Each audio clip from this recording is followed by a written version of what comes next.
अब पता तो है डिसिप्लिन है सफलता का राज, पैदा कैसे हो? इसको डर लगना चाहिए तुमसे कि भैया अगर इसकी बात नहीं मानी तो ये बदतमीज पता नहीं क्या करेगा। तुमने इसे आजाद छोड़ रखा है। क्लास 12th पास करने जा रहे हैं और जिनको पता है कि उनके पिता उनकी आगे की पढ़ाई अफोर्ड नहीं कर सकते। किसी को मत बताइए कि आप IAS की तैयारी कर रहे हैं, आप नौकरी की तैयारी कर रहे हैं, आप कुछ भी मत बताइए। और जिसके लिए छोड़ा वो बाहर गोली चली और चारपाई के नीचे घुस गया।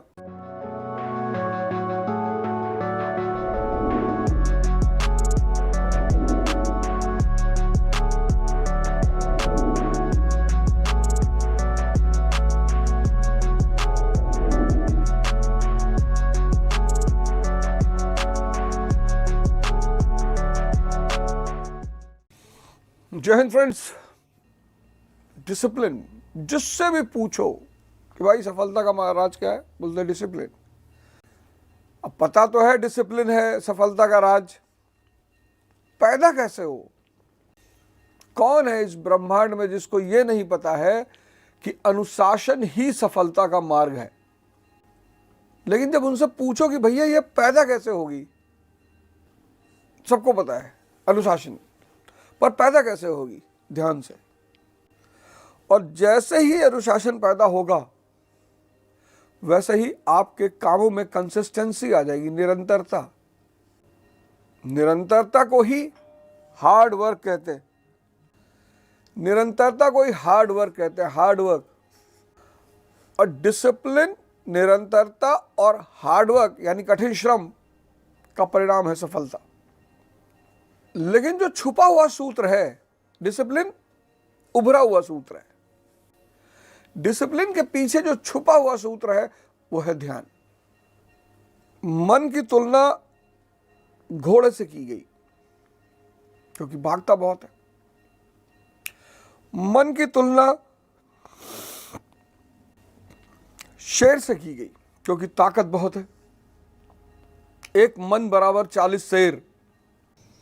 एक मन बराबर, ये पहले मेजरिंग यूनिट हुआ करती थी, आज भी गांव में चलती है कि भैया 4 मन गेहूं है इनके लगे, तो एक मन बराबर 40 शेर, 40 लायन।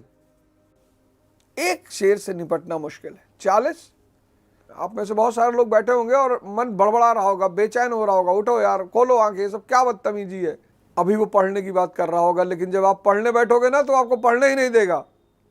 स्त्री चाहिए, डिफेंडर चाहिए, रोलेक्स की वॉच चाहिए, चलो मिल गई, और आपका वेट है 10 kg, तो कोई लेके भाग जाएगा। पढ़ाई का मन नहीं कर रहा, 20-25 किलोमीटर वॉक करना है, कम से कम 25 किलोमीटर। गोंडा से वजीरगंज चले गए, इलाहाबाद से पैदल कौशाम्बी चले गए। मन को डराओ। इसको डर लगना चाहिए तुमसे कि भैया अगर इसकी बात नहीं मानी तो ये बदतमीज पता नहीं क्या करेगा। इसको डराओ।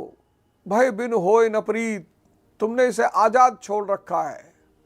ये कह रहा नहीं पढ़ने का मन कर रहा, कोई बात नहीं, कानपुर में रहते हो, पैदल उन्नाव चले जाओ। इसको तुमसे डरना चाहिए। दिल्ली में रहते हो, करोल बाग में, पैदल चले आओ नोएडा।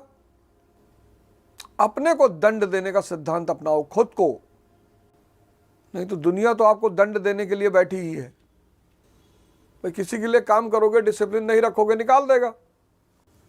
खड़े होकर पढ़ाई करो 4 घंटा, और पढ़ाई का नियम याद रखो, 1 घंटा पढ़ो, 10 मिनट आंख बंद कर लो, नैप ले लो, सो मत। वही मेज पर सर रख लो और 10 मिनट आराम से, क्योंकि जो आपने पढ़ा है मन उसे हजम करने की बात कर रहा है। मन आपसे कहेगा रुको भैया रुको, थोड़ा सोच लूं। इसलिए आप देखो स्कूल में 45 मिनट की क्लास होती थी, उससे ज़्यादा मन की लिमिट नहीं है।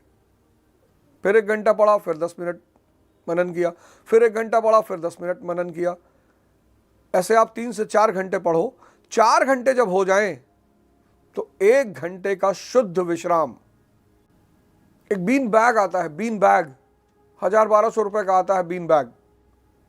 कोशिश करो वो ले लो, उस पर बैठ जाओ आराम से आंख बंद करके, तो आप एक शानदार नैप भी ले लोगे और बिस्तर पे नहीं जाओगे, नींद नहीं आएगी। मैंने कहा ना कि किसी शायर ने कहा कि उसे चिंता थी कल की, वो आज ही मर गया। जितने लड़के क्लास 12th पास करने जा रहे हैं या क्लास 12th पास कर चुके हैं और जिनको पता है कि उनके पिता उनकी आगे की पढ़ाई अफोर्ड नहीं कर सकते या बहुत लंबे समय तक उन्हें उनकी पढ़ाई अफोर्ड नहीं की जा सकती, तो मैं बताऊं कि आप पहला ध्यान दें किसी स्किल के डेवलपमेंट पे। देखिए, आपकी एक बार कोई मदद कर देगा, बार बार कोई नहीं करेगा, सिर्फ एक बार आप स्किल डेवलप करिए, पहली चीज। दूसरी चीज, कोशिश करिए कि आप अपने नेटिव शहर में ना रहिए। नेटिव शहर मतलब जिस शहर में आप पैदा होकर पले बड़े होते हैं, वो शहर में विरोध बहुत होता है, रेजिस्टेंस बहुत होता है। पड़ोसी, रिश्तेदार, जानने पहचानने वाले, आप वहां कुछ भी नहीं कर सकते। एक तो पहले आप कोई स्किल सीखिए तुरंत। इंटर पास करना मतलब 18 साल, और अगर आप 11th 12th में हैं और अभी से कोई स्किल सीखना शुरू कर दें, फिर तो बहुत अच्छी बात है। स्किल आप डिसाइड करिए, काउंसलिंग करिए, कुछ ऐसा काम सीख लीजिए जिससे आपको दिल्ली जैसे शहर में, हैदराबाद जैसे शहर में, मुंबई जैसे शहर में 30,000 से लेकर 40,000 रुपये मिलना शुरू हो जाए और फिर आप अपनी महत्वाकांक्षा को उड़ान दीजिए। भागिए मत, पागलपन वाले डिसीजंस मत लीजिए, परेशान होने वाले डिसीजंस मत लीजिए। आप चाहते हैं कि अपने शहर में ही आप बीए करें, बहुत अच्छी बात है। किसी को मत बताइए कि आप आईएएस की तैयारी कर रहे हैं, आप नौकरी की तैयारी कर रहे हैं, आप कुछ भी मत बताइए। बस कोई स्किल का काम सीखिए।